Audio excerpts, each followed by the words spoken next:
Hi, and welcome to Season 3 of You Belong Here, a podcast dedicated to helping you connect with the people, supports, and resources in Strathcona County. I'm your host, Brad Oates, and today we are excited to have Lorena Smalley and William Cheng from WESeniors Strathcona to chat with us about supports and services available for seniors in Strathcona County. Lorena, could you start us off by telling us a little bit about your organization and then what it does for seniors here in Strathcona County? So WESeniors was hired by the county 3 years ago. We were brought in to just kind of help them work with the fact that 30% of their population is now over the age of 50.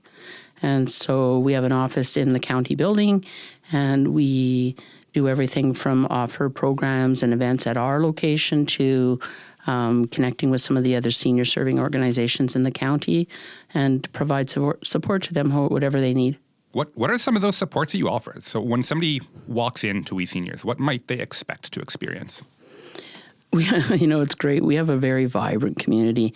We have a small office, a small team, but we've built a community with the seniors in the community. So we offer a bunch of different programs, everything from a men's shed.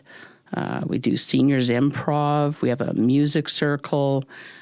We do knit and crochet. I don't know how many seniors how to play ukulele, Scrabble and cards, things like that. And then, of course, we're kind of known for our events because we do know how to throw a party. I'd love to see one of those parties. You mentioned one thing. You said a men's shed. Can you tell me about that? Yeah, so this is probably one of our success stories. And one of the things I love so much about the work we're doing out here. So the county gave us a space, like I say, in the county building. And when we came out here, I kind of had an idea of kind of the programs that I wanted to bring. But I just happened to be in a meeting with Riley Tukey, who wanted to start a men's shed here in Strathcona County. And he wanted to do this shed, had some great ideas, but he didn't have a house. And I said, well, why don't you come and use our space? And so him and I sat down, we had a great conversation, and really all he wanted was a way to provide a space for men generally over the age of 50 to connect with other guys. The Men's Shed initiative is a massive initiative. It's actually a worldwide initiative. And he just wanted a place where older men here in Strathcona County could connect with each other, and whether that's just hanging out and playing cards or doing activities together. And so every Tuesday, it starts at 9:30, but the guys generally start rolling in about 9. They get together, they hang out. Sometimes we bring in guest speakers for them. Other times they're just playing cards. And then they also have another location they go to where they do some woodworking projects, and they'll help, local communities build stuff. So it's a fantastic initiative. It sounds like there's a real variety of activities and things that people can do. What sort of impacts have you noticed? That's a big question. We're coming at it from kind of two ways. So when we came out to the county, I'll be honest, there was a lot of negative feedback. People didn't really understand what our role was. Some of the other senior serving organizations thought we were out here to take them over, which is so not the case. But one of the best success stories we have is Josephburg community. Josephburg has a senior center out there. We went out there, kind of told them who we were, and just said, is there any way we can help support you guys? Like, they're all volunteer run. And so one of the first things we did is we helped them design a logo, and some marketing materials, which doesn't sound like a big deal, but when you're trying to find seniors in your area and engage them and get them to come to stuff, it just helps to have really nice posters and stuff, right? So we helped them. And then probably one of my favorite stories with that was they wanted to offer tech classes to seniors in the rural area, but they didn't really know how to do that. So we stepped in, we partnered with the library, who's fantastic to work with. We sat down, figured out, we kind of have experience in seniors programming, so I kind of had a good idea of what programs the seniors would want as far as tech classes. We put together a series of 6 or 8 classes. And then it was a joint effort. Josephburg offered up the space. The library hosted the programs and put the classes on, and we took care of all the marketing. So we did a first round. They filled the room. About 3 months later, we did a second series. But what's really exciting about that was by that third time, they didn't need us to kind of get everybody together to host it. Josephburg knew they wanted to do another series of classes. And they were like, you know what, we got a great relationship with the library now, so we're just going to contact them. And so now they've got that great connection with a county resource, and they just call us in when they need help. Wow, I would have never anticipated that to be amongst the various services you offer. It really sounds like there's so much flexibility and willingness to meet people where they're at and to support them with whatever goals they have at the moment. William, can you share any other examples of some of those supports and services that you've seen offered to seniors here? Well, last month, there's a lady came to me and she asked me if I can find her a handyman or somebody to make a ramp for her husband, because her husband needs to use wheelchair. So I connect her with Raleigh, and normally he would just take the material cost, and that's it. Fascinating. It's so much is going on here. Wow, there's a lot of different services. How can somebody learn more about, like, if they have a need in Strathcona County and they're curious, is this something that WESeniors could support with? We got so much stuff going on, so maybe I'll just explain a little bit about that. So, we've got the programming. So literally at our house, we call it our house, there's something going on every day. And really, our big thing is, we like to say, trying something new never grows old. So if you see something on our calendar, just pop by. We don't have a membership fee or anything. And so we get a lot of people that just pop in and try different programs. Probably one of the biggest things that's really popular with our seniors is, a lot of people think seniors, you can't teach them anything new, or they're not interested in learning. And that's so not the case. Pretty much every Monday, we have what we call our Active Aging series, where we bring in guest speakers. They talk about a specific topic, and the seniors get to hear things on seniors housing, home care, estate planning. So really serious topics where we bring in the experts. But we also have stuff like, living your best life, the 4 dimensions of wellness. We tried to plan a solo trip for women, and WESeniors Strathcona and the West End Seniors Activity Centre had 40 ladies go to Quebec for a Christmas market this year. So there's all kinds of stuff on that social connection. But we also have William as our outreach worker. So if you're struggling with things like you need forms completed, or you're not sure if you're getting all your benefits, or if you need help with transportation, finding new accommodations, that kind of stuff, that's where the outreach work kind of steps in. And it's simply a matter of just calling our office and talking to our team. If we don't know the answer, we certainly know somebody who can help them. That's great to know. Those are certainly really, really important things to be supporting. I know that, through my work at Family and Community Services, we have a lot of different programs to help seniors, access subsidies and financial supports. We've got our counseling and navigation, as well as home help and our home support programs. I'm curious, William, in your role as the outreach worker, what are some of the chief goals that you tend to see and work with for your clients? Basically, we work with FCES pretty often. Mm-hmm. So we work together in a complementary way to support seniors in our community. And so for WESeniors, we take a more broad and preventive approach by offering programs, activities, and social opportunities that help seniors to stay connected and engaged. So FCS would support seniors who need more individualized help, such as counseling, and involve personal or confidential matters. So when FCS sees that someone would benefit from social prescribing or increased social connection, they would often refer them to WESeniors program or to me. And likewise, so whenever we see we notice any participant may be facing challenges that need more specialized or confidential support, then we would refer them to FCS. Okay, I know I've certainly provided that recommendation to seniors to access your services a lot, and I feel good knowing that they're in such capable hands, so that's great to know. Lorena, earlier you mentioned a calendar that lists some of the events and activities. How can people access that to learn more? Yeah, so one of the first things that we found is when we came out here, a lot of seniors thought there's no seniors programming out here for in Strathcona County, and it's actually the opposite. There's so much great stuff that the county offers for seniors.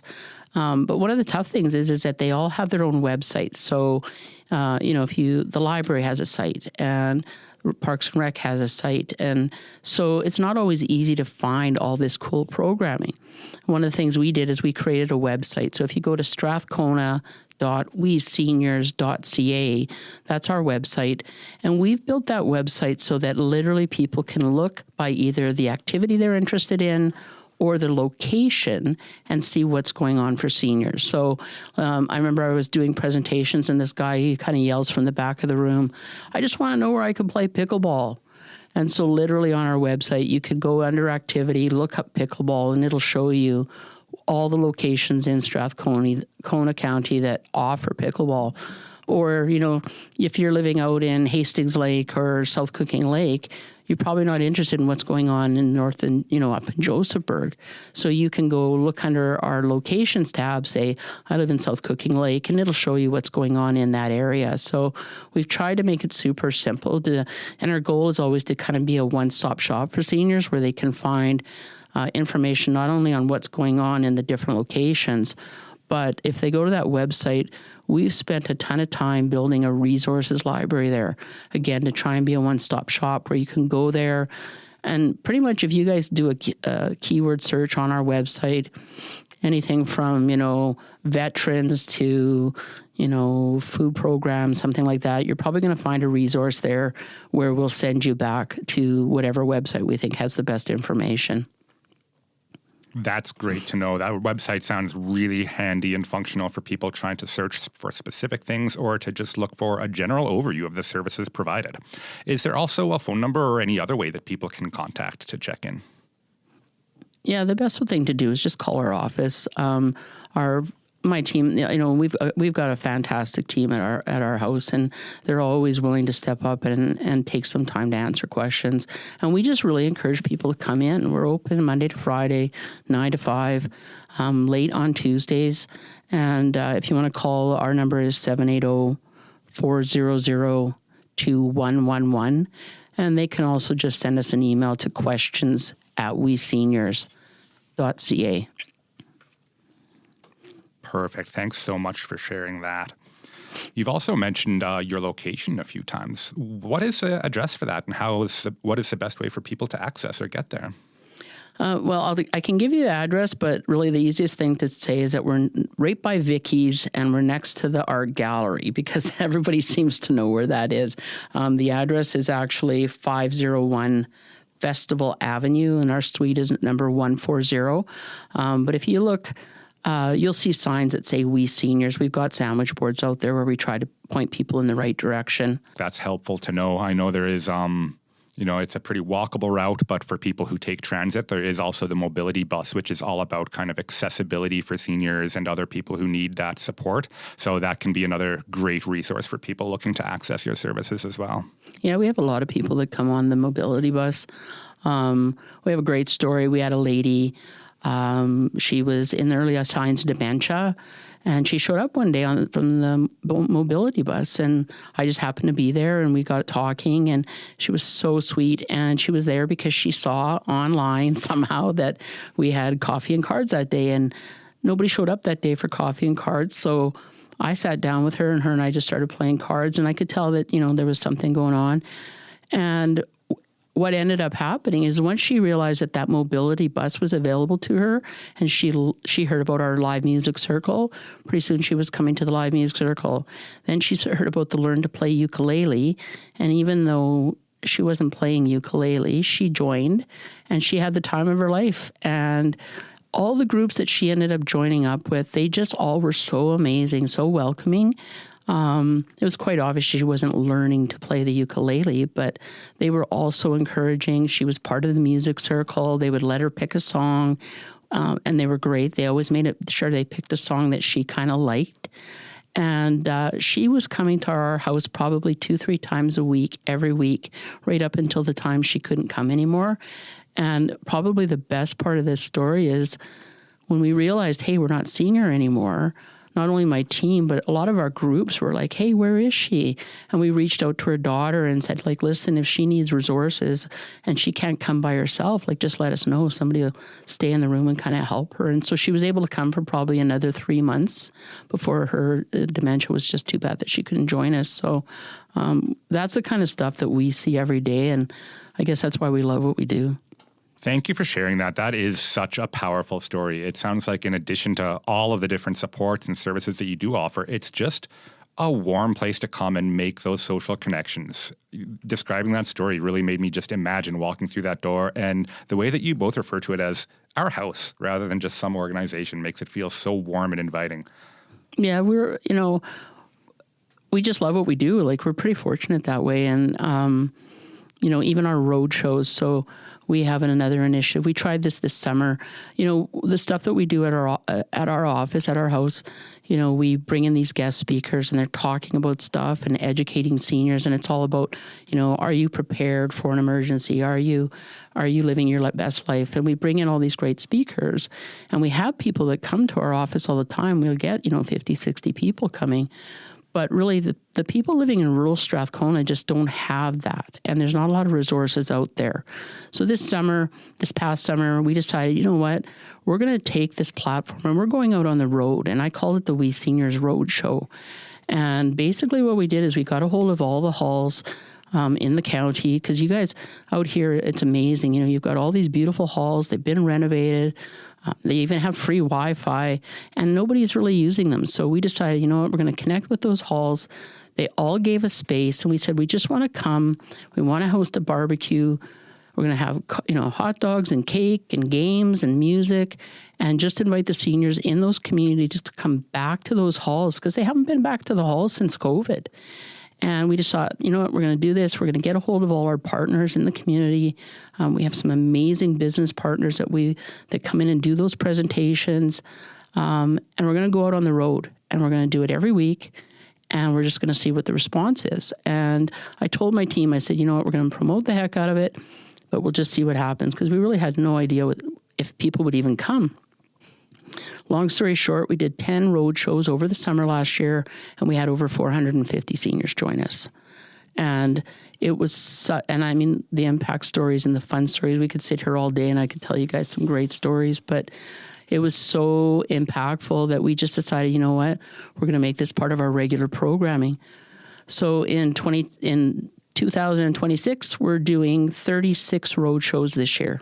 North to south, back and forth, up and down across the county for the whole year. Truly outstanding. What an effort to connect people all over Strathcona County and help to recognize some of those gaps and work with the people to help to meet them.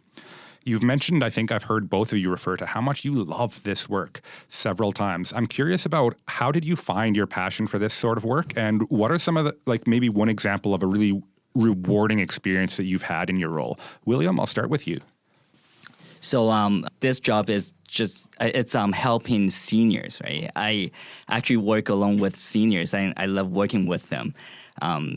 Before our podcast, you have heard Lorena talk about Christmas party, how people they love me, so I love them too. So I love to solve problem for seniors. That's certainly evident in these stories. Thank you for sharing that. Lorena, how about you? I'm very fortunate. My grandma was my best friend right up until, she passed when she was 85. And I just grew up in that age where all my great aunts and uncles were always around. We always seemed to be around older people. And I think that really influenced the fact that I love what I do so much. There's something to be said for just going out in the community and helping people. We seem to have such a disconnect. I remember going to I was just telling my team, I remember going to the halls, and my grandpa and my great uncles were all fiddle players, and they'd call dances, and we'd go out and there'd be these big parties. And I just think that if we can get people reconnected back with their communities, the vision that we always have is, somebody goes to the hall, they haven't been there. Well, I actually have a story like that. So we did a road show out in South Cooking Lake. And it's a lovely summer day. We're having a great time. And I see this guy walking down the road. And I was like, where the heck did you come from? And he's like, well, I saw a sign for a free barbecue. I think I thought I should come by and check it out. So him and I got to get talking. And long story short, he basically tells me that he'd lost his wife 7 years ago and he hadn't really done anything in the last 7 years.